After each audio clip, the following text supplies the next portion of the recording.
The trial flight by Montgolfier brothers, which was made in 1782, actually created quite a lot of sensation in the society, and many technically minded people got attracted to that idea. Montgolfiers also discussed this idea in different places, and people were aware what sort of the experiments were going on. Now, among these, there was a group of friends, of which the person J.A.C. Charles, Jacques Alexander Caesar Charles, that was his name, and he had his friends. One was Henry Cavendish. Perhaps you may know that this was a person, Henry Cavendish, who invented the synthesis of hydrogen gas. He was the friend of J.A.C. Charles, and along with that, there was one Joseph Black and the two brothers, the Roberts. So these 4 or 5 people also were observing this all, and they were analyzing. They didn't believe in Montgolfier gas and Levity and all these ideas. Though it was successful by Montgolfier brothers, they did not believe in that. Actually, J.A.C. Charles was a bit studious person. So the gas laws by Robert Boyle were established long back in 16th century, and he had studied all these gas laws quite well.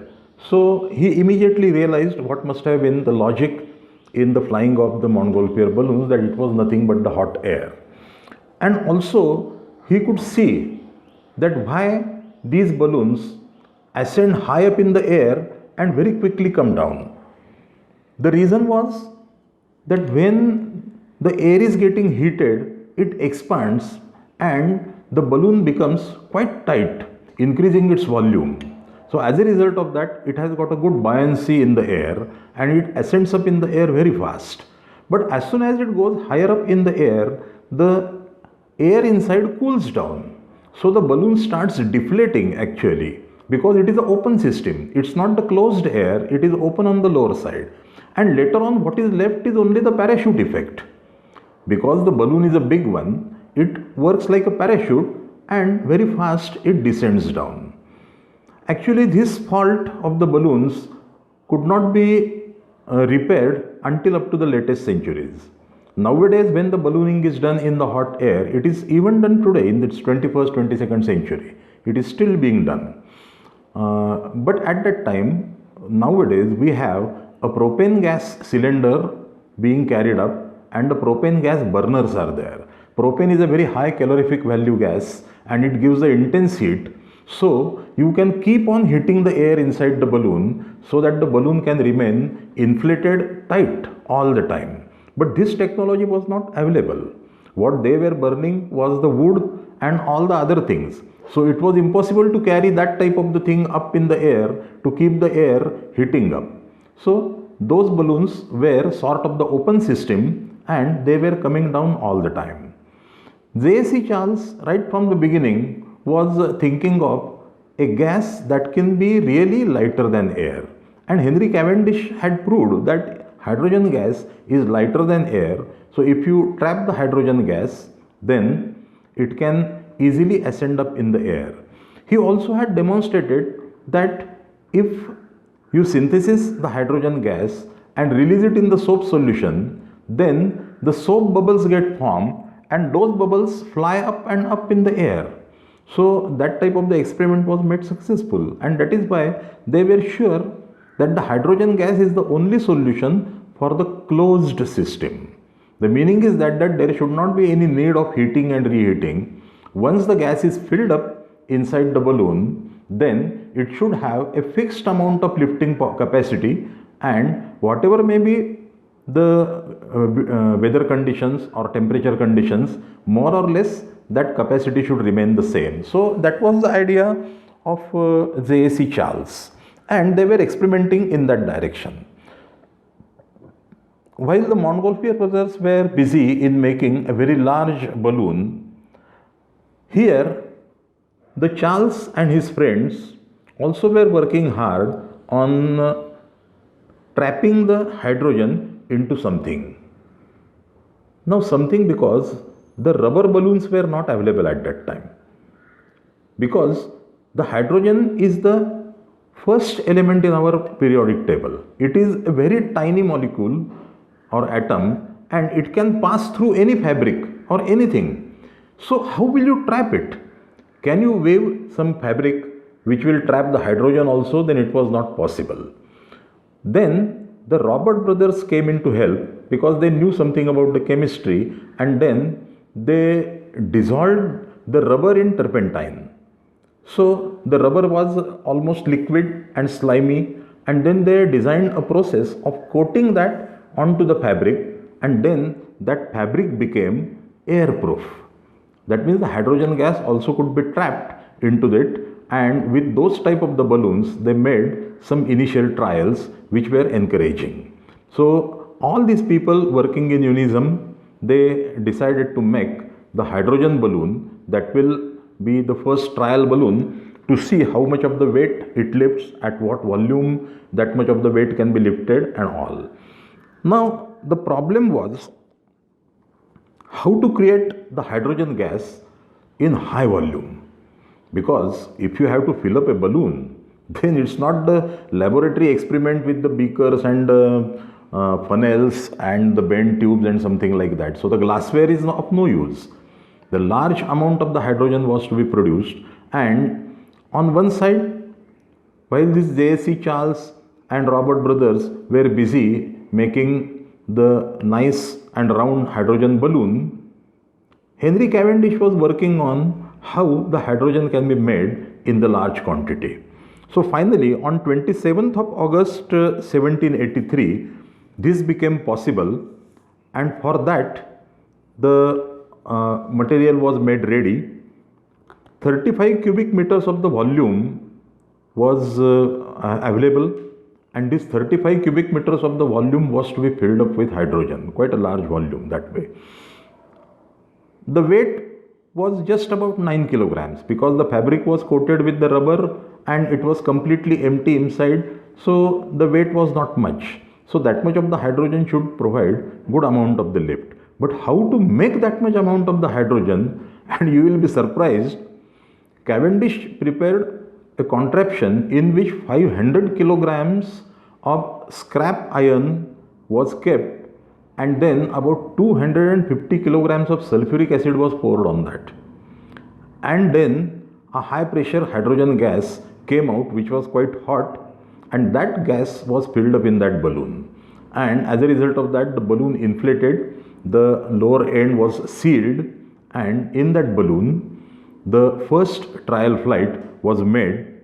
This trial flight was really encouraging because it lasted for 45 minutes, and then it traveled almost about 21 kilometers of the distance.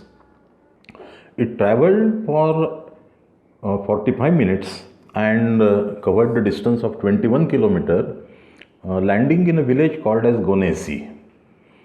The people working in the fields were very much terrified to see something like this huge thing landing from the sky.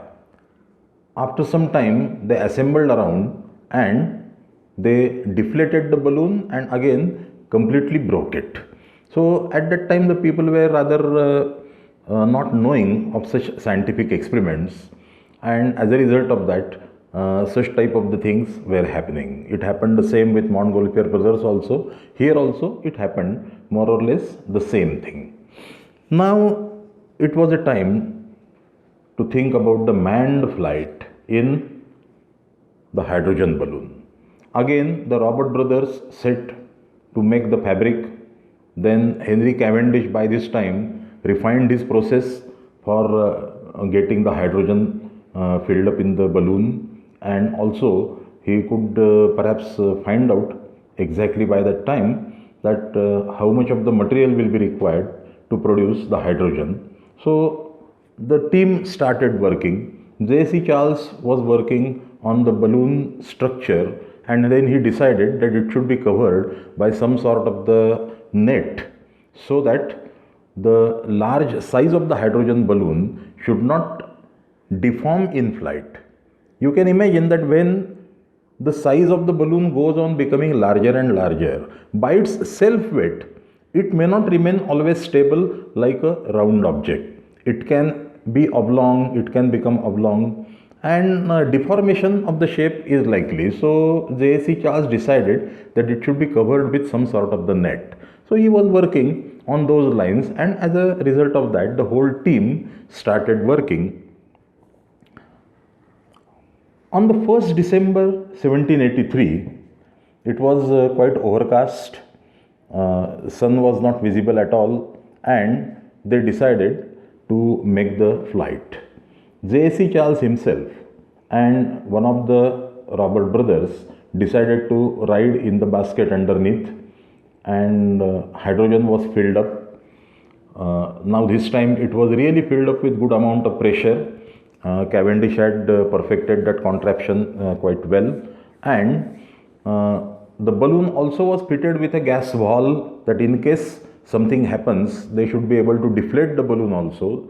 So it was all equipped with the gas valve and everything, and they ascended up in the air. The balloon rose up majestically. 36 kilometers of the flight was obtained, and in 2 hours that much of the distance was covered. But later on, the air was quite cool outside. As a result of that, the volume became less, and you know that when the volume becomes less, it is capable of lifting less amount of the weight. And also, since the balloon was quite large, perhaps there must have been some porosity, so the hydrogen gas also must have escaped a little, and the balloon landed safely on the ground. But then they sensed that it was still having a good lifting power, and J.C. Charles decided to disembark, and Robert decided to fly alone. So as soon as J.C. Charles stepped out of the basket, good amount of weight was reduced, and remaining gas was sufficient to lift Robert, and with such a speed it lifted the Robert up in the air that it simply went and attained 3000 meters of the height. And that was really amazing, because he crossed all the cloud layers which were overcast, and he could see the sun above the clouds. So I think perhaps that was so amazing for the Robert, but he could not enjoy that. The reason is that at that level the oxygen must have been quite less. Robert says that he got a terrible headache. His head starting aching terribly, and he decided to get down. So that is why he deflated the balloon to some extent. It became heavy, and then it came down just about 2 kilometers from the spot where he had taken off after the disembarkation of J.C. Charles. And that is how the flying of the hydrogen balloons was successful. The idea of putting a net around the balloon also was successful. The need for putting the valves was also known, and through all these experimentation, some good idea about what should be the volume to lift how much of the weight was established. It also established another thing, that you have to have a really airproof, or rather hydrogen proof cloth, if you want to make the hydrogen balloon successful. So all these things were established. One more thing was established, and that was the importance of that was realized by the another person of whom I will be telling you a story later on. That is the story of Zeppelin, Ferdinand Graf von Zeppelin. That any balloon cannot be constructed beyond a certain optimum size. For example, suppose we say that 3000 cubic meters of the volume is capable of lifting the 2 people, then it is not the arithmetic proportion that 30,000 will be able to lift 20 people. So it cannot be like that, because the shape and size of the balloon and the structural stability of all that contraption, everything matters. So in the ballooning, there is a certain limitation to the size, and even today, there are not the hot air balloons which can take 20-25 people along with them. With the modern technology also, the balloon carries only a maximum 3 people at a time, but otherwise it is not easy to make the balloons of the very large size to carry a group of people. So all these things were getting established. The lot of people were studying all the results of these experiments and working in the right direction. So this is how the technology advances, and this lighter than air technology also was giving in a lot of inputs to the people regarding the scientific nature of the gases and aviation. For books by Mr. Madhav Khare, visit www.jyotsnaprakashan.com. For many other products from paper gliders up to remote control planes, exhibitions, workshops, lectures, etc., write to hilarious.aeroclub@gmail.com or kharemg@gmail.com.